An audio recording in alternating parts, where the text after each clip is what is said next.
Hello student. आज हम JPSC mains 2023 में आए हुए एक इम्पॉर्टेंट क्वेश्चन को डिस्कस करेंगे। क्वेश्चन है, अलाउद्दीन खिलजी द्वारा शुरू किए गए बाजार सुधार की आलोचनात्मक समीक्षा करें। कैसी समीक्षा करना? आलोचनात्मक समीक्षा। तो सबसे पहले हम लोग देखते हैं इसका प्रस्तावना। बाजार नीति की क्या थी? अलाउद्दीन खिलजी क्या थे?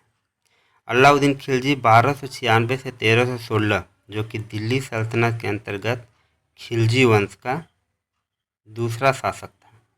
ये खिलजी वंश का दूसरा सुल्तान था जो अपने जलालुद्दीन खिलजी चाचा की हत्या करके गद्दी पर बैठा था। उसने अपने शासनकाल में कई कठोर लेकिन संगठित सुधार किए। विशेषकर इसका जो सुधार था वो था बाजार नियंत्रण नीति, मार्केट रिफॉर्म। उनकी सबसे चर्चित आर्थिक नीति मानी जाती है। इस नीति का मुख्य उद्देश्य था सेना का भरण पोषण सस्ते में करना। ये बहुत सारे सैन्य अभियान में लगा हुआ रहता था, इसलिए सेना का भरण पोषण वह चाहता था कि सस्ते में हो और सेना उसके साथ वफादारी निभाए। राजस्व व्यवस्था को मजबूत करना चाहता था और महंगाई पर नियंत्रण इसका मुख्य उद्देश्य था।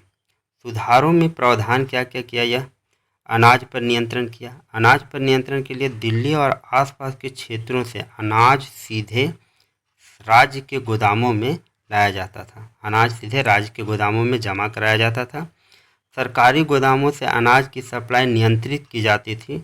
यहाँ पे सरकार देखभाल होता था कितना अनाज निकल रहा है, क्या है। कीमतें तय करने के लिए अलग नियंत्रक नियुक्त किए गए। ये इनकी व्यवस्थाएं थी।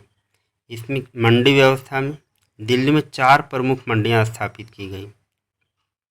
पहला अनाज के लिए मंडी था, दूसरा कपड़ा के लिए मंडी था, घोड़े, दास और गुलामों के लिए एक अलग मंडी था, फल, सब्जी एवं रोजमर्रा की चीज़ों की अलग मंडी थी। प्रत्येक मंडी पर सख्त सरकारी निगरानी रहती थी।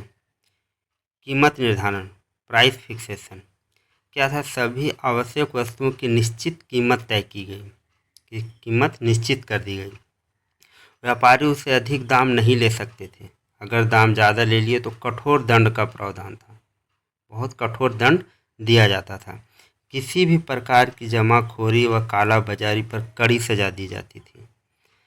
माल और मवेशी नियंत्रण, घोड़े की खरीद बिक्री पर विशेष ध्यान दिया जाता था। क्यों? क्योंकि सेना के लिए इसको अच्छे नस्ल की घोड़े की आवश्यकता होती थी जो उसको उचित दाम पर उपलब्ध हो सके, इसलिए घोड़े की खरीद बिक्री पर विशेष ध्यान दिया गया। हर घोड़े पर सरकारी मुहर भी लगाई जाती थी। निरीक्षण व्यवस्था के लिए क्या था? तो दीवान रियासत नामक एक विभाग बनाया गया था जो मूल्य नियंत्रण और मंडियों की देख रेख करता था। मुहतसिब नामक एक अलग से अधिकारी नियुक्त किया गया था जो घूम घूम कर गलत व्यापारियों पर नज़र रखते थे।